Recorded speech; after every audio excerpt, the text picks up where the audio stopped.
Well, hi everyone, I'm Dr. Donna Antarr, and everybody, of course, including myself, want to know about the coronavirus, want to know the two main questions. How do you get it? How do you not get it? How do you not transmit it? Even if how do you make sure, even if you don't have any symptoms? Because we all have heard now that you can be positive for it, but you don't even have any symptoms. So how do you make sure that you don't transmit it to someone else who might be more susceptible to symptoms? So actually, they've figured out now, it's really easy. There's only two things. So we're gonna tell you about those two things. It's only two things. And also, you've heard about hand washing. Well, I'm gonna show you how to wash your hands so that it's easy, it's actually kind of fun, and you do it correctly so that you make sure that it's effective. And the other thing we're going to talk about is stress. I mean, you want to be informed, but you don't want to be panicked, because obviously panic, stress, all that stuff going on in your head is going to suppress your immune system, is going to do things that you don't want to do in this particular time, or actually any time there's viruses or flus going around. So let's start with those two things. One, if you cough or sneeze on anyone and that person inhales those little droplets in the air, okay, you can't see them, but they're there. That's the reason for the 6-foot rule. The 6-foot rule helps for that not to be a spread, because when you cough or sneeze and those droplets go out into the air, they fall. They don't just stay there. They mostly fall. The little teeny ones will evaporate. The bigger ones will fall immediately to the ground. The other ones might hang out a little, but if you're 6 feet away, you pretty much are far enough away they feel that those droplets can't get to you. So that's one important thing. So when you're out and about and getting essential things like food, gasoline, stuff like that, you want to make sure of that. Number two, no, not number two yet, but also how do you prevent that? Well, when you cough or sneeze, have a tissue. So you want to cough or sneeze into the tissue. You want to make sure it's really covering your whole face when you cough or sneeze. Now, what if you don't have a tissue available? You don't happen to have a pocket or a tissue? Well, cough or sneeze into your elbow, because again, that stops the spray of any kind of droplets. Number two, the way you can get it is by touching a contaminated surface. How does a surface get contaminated? Well, go refer back to number one. Somebody coughed or sneezed and the droplets landed on that surface. So the CDC, all the different organizations recommend that you clean surfaces periodically, just in general. Well, by the way, this is a good idea, just in general. If a surface is dirty, then just clean it. Then you want a disinfectant, and you want to use any of those disinfectants, any of them out on the market that, they'll say things like kills germs, 99.9%, things like that. That's what then you want to disinfect the surface. What kind of surfaces are we talking about? Well, sometimes it's not a table or a desk. Sometimes it's a doorknob. Sometimes it's some kind of handle. Sometimes it's a banister, like when you're going down the stairs, a banister. It can be any of those items that people touch on a regular basis, and you might not even think about it. But when we went around to our house and we thought, okay, so let's do all of the door handles. And we realized, okay, so when was the last time we disinfected, not just cleaned, but disinfected door handles? Wow, I couldn't even really remember doing that. And it's really, really important. Why? Because number two, this number two part has two parts, and it's very vital. Because if you just touch a surface, oh, by the way, don't forget your desk, because you might have, what do you use? You use a mouse. No, not that kind of mouse. You use a mouse for your computer, right? And your keyboard. So things are your phone. things like that also don't forget. So touching a contaminated surface, but if you touch a contaminated surface and then you wash your hands, did you get COVID? Did you get contaminated by the virus? No, you didn't. But the and is you touch a contaminated surface and you touch your face, mainly your eyes, your nose, or your mouth. So here's the important part. Don't touch your face. Now, so what should we do not to touch our face? Well, I guess here's one idea. Okay, yeah, we could do this, but that might be going a little far. So let's talk about some real things, and let's talk about how important is it to touch your face, and do we really touch our face that much? Start working on not touching your face, because one main way viruses spread is when you touch your own mouth, nose, or eyes. And of course, enhance cleaning of surfaces. Well, we're always saying the common sense of washing your hands, not touching your face. Looking at every way individuals come into the country, not just through the... One of the key parts to preventing transmission is washing your hands and not touching your face. You know, there's a lot of folks that are... Well, we do. Because the American Journal of Infection Control in 2015, this is 2015, this is way before this virus was here. They were just looking at people not passing around the flu. So again, contaminated surface, and you touch your face, mostly eyes, nose, mouth. Well, how many times a day do you think they found that this group of medical students touched their face? Well, it was 23 times an hour. An hour. If you multiply that by the amount of hours that were up in the day, which is about 16, if you're really getting good 8 hours of sleep at night, which is another important thing to get during this whole thing, that is 368 times a day that you are touching your face. So how do you not do it? Especially since a lot of it is a habit, it's unconscious. And what makes you touch your face? Well, besides just being a habit, if you have allergies, a lot of people have allergies, and what happens? It makes your eyes kind of itch. It makes your nose itch. If your eyes are tired, what do we do? Oh, my eyes are so tired. Okay, so we don't want to do that. Oh, by the way, if this is a clean tissue, it's not the other one I used. Okay, so what do we do? What happens also with allergies? You're itchy. What happens when your nose is itchy?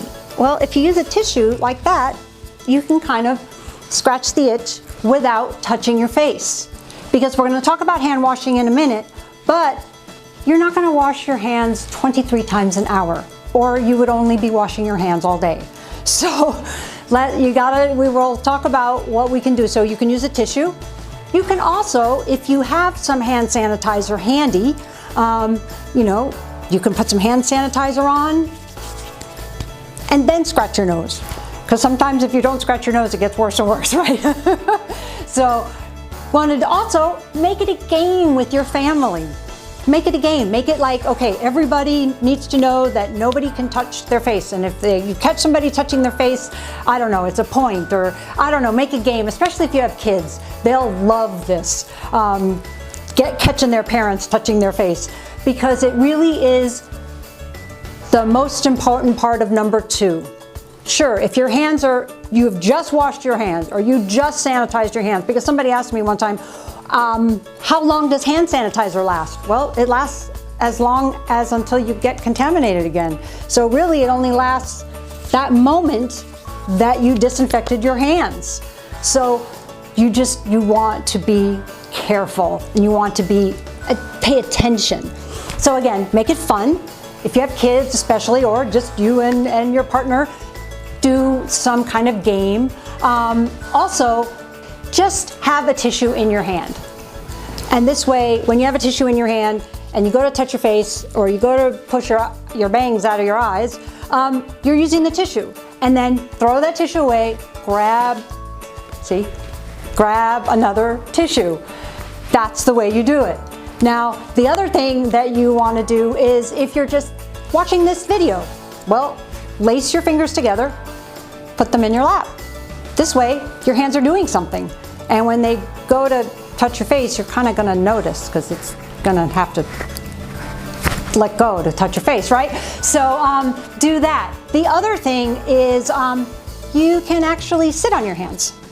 So if you sit on your hands, the only problem with that is if you're Italian or part Italian like me, then you probably can't talk anymore, because we have to talk with our hands. So even if our hands are together, we kind of have to do that.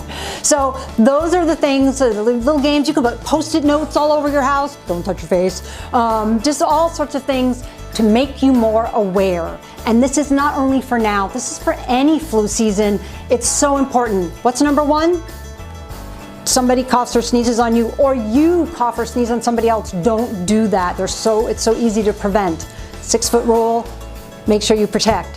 What's the other thing? Number two, you touch a contaminated surface. Well, first, disinfect your surfaces. Oh, and by the way, when you're disinfecting your surfaces, make sure you wear gloves, have good ventilation, because you don't want to like make yourself sick while you're trying to make yourself healthy and protect yourself, right?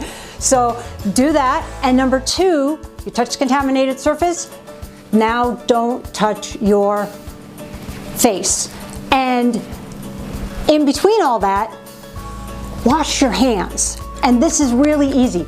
Besides hand sanitizer, you want to wash your hands multiple times a day.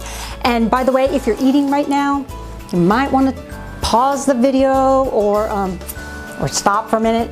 But they've actually recently found that even when somebody is done with the respiratory part of, let's say they got infected and they had a respiratory part, it wasn't that bad, they didn't have to go to the hospital even, but now they're negative.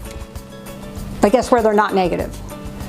When they have a bowel movement, can I say that? In the feces, they found it still exists for at least for a while. They don't know how long yet. So, you know how your mom told you, wash your hands after you go to the bathroom? And how it says it on every public bathroom, employees must wash hands. Well, everybody must wash hands after they leave the bathroom. So that's very vital also. So now we're gonna do the hand washing. Okay, so now sink, hand washing. And we're gonna talk about hand washing. And it really is simple. I'm gonna show you the steps. Basically, you're gonna hear a song in the background. It's happy birthday, and it's happy birthday sung at the speed you'd normally sing it to somebody in happy birthday, which would be about 20 seconds or so. And that's about how long you want to be lathering your hands. So you're gonna wet them, you're going to put soap on them, you're going to scrub them in a whole couple different ways I'm going to show you, really simple, and then you're going to rinse them really well and you're going to dry them really well, and if possible you want to dry them with a paper towel or something that you can then throw away. All right? Okay? All right. So let's wash our hands. So remember, not too hot. You don't need to do it with really hot water. Obviously you don't want cold, so right in the middle where it's cool. Get your hands nice and wet. Shut off the water. Use your elbow or the side of your arm. There you go. And start your timer. And then lather up your hands. Okay? And first, palms. Then the tops of your hands. And a little bit on your wrist, tops of your hands. And then your fingertips. Your fingertips. Okay? And then in the webs. And the webs are your hands this way, the webs are your hands this way, the webs are your hands on top, the webs are your hands on top. Okay, and then don't forget to do your thumbs, and the webs are your hands, the webs on your thumbs. And there you go. A little bit on the fingertips. Turn your water back on, rinse. Turn off and dry your hands. And it'd be good if you could dry them with something that you throw away. And if you're in a place where you have to get out a door, then that's fine too. Get out the door, use this. Use it to open the door or turn the doorknob, open and throw away. Okay, so we've talked about the 2 ways that you can get or transmit this virus. 1, you cough or sneeze, or somebody coughs or sneeze on you, and how to not have that be a problem, because you still may cough or sneeze, right? Tissue, elbow, all those different things, 6 foot. And then we talked about number 2, which was touch contaminated surface, because of number 1, prefer number 1, and then touch your face. And we've talked about how not to touch your face, how to make it a game in your family, and then we showed you a great fun technique for washing your hands while you sing happy birthday to yourself, or out loud, it's fine too. Okay, so let's talk about the mental aspect of this. Not that many people talk about that, but I think it's really important. You know, I did 3 extra years in training so that I could also become a psychiatrist. So I have some double training here. And I can tell you that it's really important to be attentive, to know what you're doing. Like, you know, we've talked about on this video, it's not hard, but don't be panicked. And especially if you have children, really don't be panicked, because even if you say, oh no, everything's fine, Johnny, everything's fine, guess what? Johnny knows that something's wrong because you're feeling panicked. So you have to do things that, again, protect yourself, protect your family, but you don't get panicked and you don't get overly stressed. Because of course you know that having a good immune system is, you know, a healthy, balanced immune system is very important with this virus in particular and any kind of flu virus. So stress makes that not as good. So we want to, again, be vigilant, but decrease the stress. So how do you do that? How do you do that when every minute on the news there's all this stuff? Well, 1, don't watch the news 24/7. Nothing is really going to change that dramatically, usually in a 24 cycle. Watch it once, get your information if it's different, and it might not be, or watch videos like these, and then just do what you need to do in your life. And have fun. Use this time. If you're in an area where you're on, quote, lockdown, and you can only do what they call critical things, like go to the supermarket to get food and things like that, and you're working from home, make it fun. Even if you don't have kids, have it be fun, you know. People with kids aren't the only ones that should be having fun. Use the time to be together. Use the time to be mindful. There's something called mindfulness, and they've done tons of scientific studies showing that mindfulness, or so other people call it meditation, really works. It is an anti-aging technique above all else. Some of that is deep breathing exercises. There's yoga you can do, which involves movement, or Tai Chi. And you can easily look up those things on the internet and, you know, learn how to do them if you don't already. Make sure you're doing them. And remember, 6 foot rule, not don't ever go outside rule. So you can go outside. If you have a dog, walk your dog. Just stay away that 6 footness from other people. And enjoy the environment, no matter where you are in this world. There is something to be enjoyed. Now, don't go with a whole group. Obviously, that's contrary to what we're trying to accomplish here. But notice the flowers, if there's flowers. Notice foliage, notice nature. Listen to water. All those different things. Play music that you love, that makes you happy, that will invoke in you a sense of calm and also just relaxation. And don't forget to get sleep. You have to get good, deep, restful sleep, because if you don't, then you're your nervous system gets on edge, and that's opposite of what we want. We want the nervous system to be relaxed, to feel good. So make sure you get at least 7 to 8 hours sleep a day. And if you don't, then try to get a little more the next night. So again, have fun in your off time, play games. You know, it's not about being a shut-in. It's about enjoying what you have around you. Okay, so don't forget to do that. Meditate, deep breathe, yoga, all those things really make a huge difference in your stress level that you need to calm. And if you're feeling bad, if you're feeling depressed, if you're feeling overwhelmed, if you have those feelings like there's nothing that's fun, you're exhausted, you're overwhelmed, that is a sign that you need to call out for help. There is help available. There are telehealth centers where there's people you can talk to. Talk to your friends. You can use the phone, you can use the internet, you can use Skype, you can use Zoom, you can use all these tools. Help us stay connected while we're staying apart. I hope that makes sense. But use that so that you can decrease the stress in this actually particularly stressful time. So I hope that helped. Thanks a lot. Bye-bye.